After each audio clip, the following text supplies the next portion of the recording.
개척!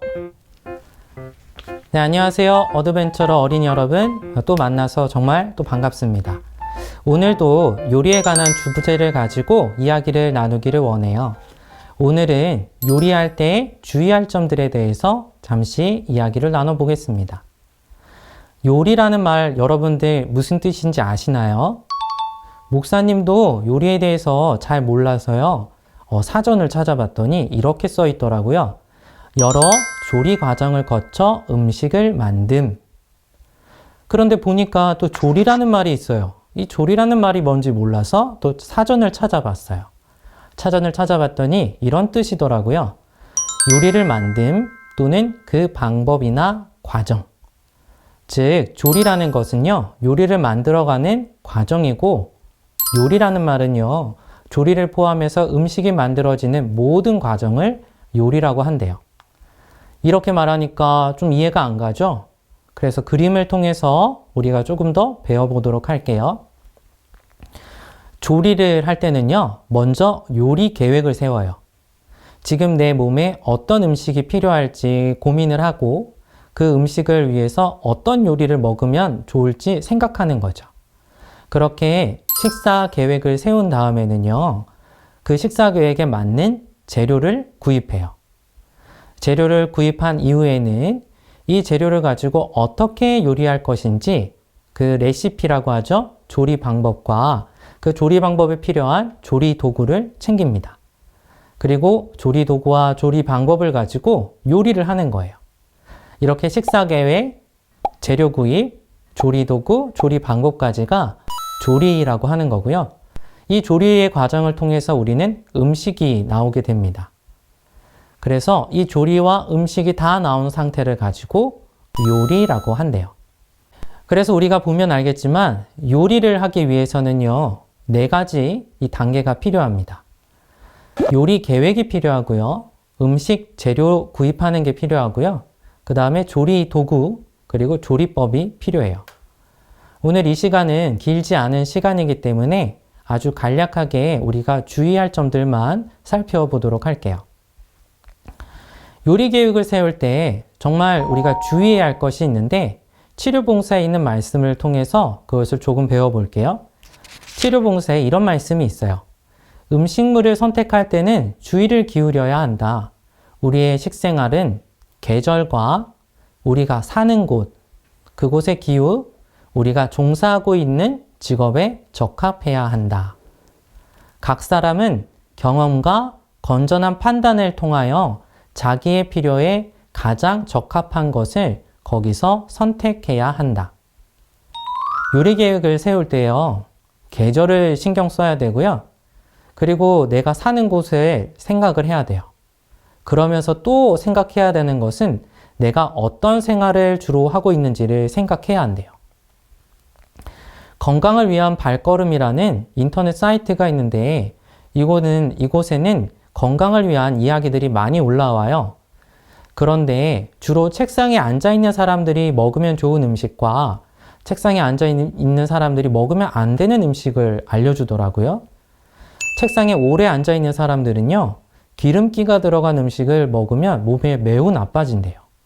반면에 상추, 시금치, 양배추, 빨간 피망, 브로콜리, 마늘, 생강, 키위 등을 먹으면 이 몸이 다시 건강해지는데 매우 유익하다고 해요. 이렇게 내가 어떤 환경에서 주로 생활하는가가 음식을 결정하는데 큰 영향을 끼치는 것을 우리가 볼 수가 있어요. 또 하나는요, 운동할 때예요. 운동한 다음에 우리의 근육이 그리고 몸의 피로도가 빨리 떨어질 수 있게 도와주는 음식이 따로 있대요. 운동을 하고 나서요, 꿀을 먹거나 포도를 먹거나 아보카도를 먹게 되면 우리의 운동 효과가 더 높아진다고 하네요. 이렇게 요리 계획을 세울 때는요, 계절에 맞는 음식도 골라야 하지만 내가 어떤 생활을 하고 있느냐도 생각을 하면서 요리 계획을 세워야 해요. 다음은요, 음식 재료예요. 우리가 음식 재료 싱싱하고 좋은 음식을 잘 골라야 된다는 걸 잘 알고 있죠? 그 중에서도 2가지만 언급을 할게요. 첫 번째는 우유인데요.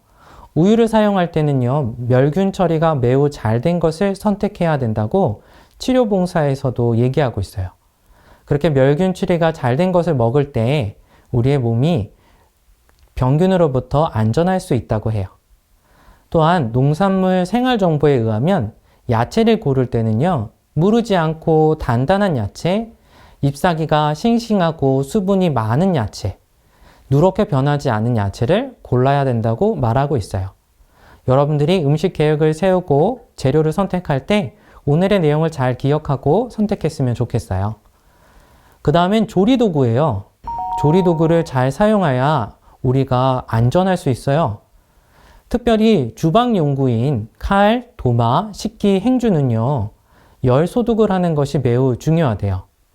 100도 이상의 온도에서 30초 이상 이 주방 용구들을 물에 끓였던 것을 꺼내서 사용하는 것이 식중독에 걸리지 않는 아주 중요한 원칙이라고 하네요. 그 다음에 요리를 할 때는요, 조리하는 동안 주방에 물기라던가 그 다음에 물건들을 너저분하게 내려놓고 하는 것이 아니라 할 때마다 깨끗하게 정리하면서 하는 것이 식중독에 걸리지 않는다고 해요. 또한 식재료를 바꿀 때마다 손을 꼭 씻어야 하고요. 조리기구도 물로 한 번은 세척하고 사용하는 것이 좋다고 합니다. 그리고 교차 오염이라는 것이 있어요. 무슨 말이냐면요. 고기를 썰다가, 물고기를 썰다가, 야채를 썰다가 할 때 이게 순서가 좀 바뀌게 되었을 때 혹여나 식중독 병균이 옮길 수 있대요. 그래서 식중독에 걸리지 않기 위해서는요. 제일 먼저 손질해야 될 것은 채소예요. 그 다음에 육류, 그 다음에 어류, 이 순서대로 우리가 음식 재료를 손질할 때 우리 몸이 안전할 수 있대요. 그리고 칼과 가위를 사용할 때는요, 되도록이면 장갑을 끄시는 게 안전하시고, 또한 이 물건이 매우 뾰족하고 위험하기 때문에 사용하는 동안에 계속 주의를 기울여야 할 거예요. 그리고 전자기기를 사용된 요리도구들 있죠?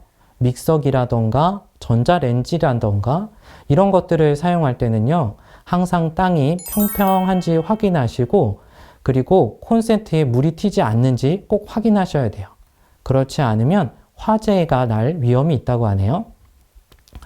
그리고 기름을 넣어서 요리를 하게 될 때 항상 주의해야 될 것은 화재와 화상이에요. 여러분들이 기름을 사용할 때는 꼭 정확한 온도가 올라올 때까지 기다리시고 물건을 넣을 때 던지지 마시고 조심스럽게 내려놔야 여러분들이 화상을 입지 않는다고 해요. 자, 지금까지 우리가 요리할 때 주의할 점들을 간략하게 알아봤는데요. 가정과 건강 129페이지에 있는 말씀은 우리가 더욱더 기억해야 되지 않을까 싶어요. 모든 사람은 무엇을 먹으며 그것을 어떻게 요리하는지 알아야 한다. 여자들은 물론이요, 남자들도 단순하고 건강에 좋은 음식을 마련하는 법을 알 필요가 있다. 가정과 건강 129페이지에 있는 말씀입니다. 우리가 요리에 대해서 공부를 해야 된다고 말씀하고 있어요. 왜냐하면 우리의 몸은 먹는 음식을 통해서 건강해지기 때문이에요. 오늘 여러분들 이 말씀을 잘 기억하셔서 요리 지식도 늘어나시고 여러분의 건강도 더욱더 건강해지시는 모든 어드벤처 어린이들이 되었으면 좋겠습니다. 자, 이것으로 오늘 이야기를 마치도록 하겠고요. 다 같이 기도하겠습니다. 하늘에 계신 하나님 아버지, 감사합니다. 저희의 건강을 위해 조리할 때 주의해야 할 점들을 간략히 배우게 도와주시니 감사합니다. 오늘 배운 것을 통해서 하나님께서 주신 좋은 음식을 가장 좋은 음식으로 요리하는 저희 어린이들이 될 수 있도록 도와주세요. 그리고 앞으로도 나의 건강, 그리고 나의 생각과 행동이 건강할 수 있도록 바르게 요리하는 방법을 공부하는 하늘의 요리사가 될 수 있도록 또한 인도해 주세요. 오늘 하루도 건강한 음식을 주신 하나님께 감사드리며 예수님의 이름으로 간절히 기도드립니다. 아멘.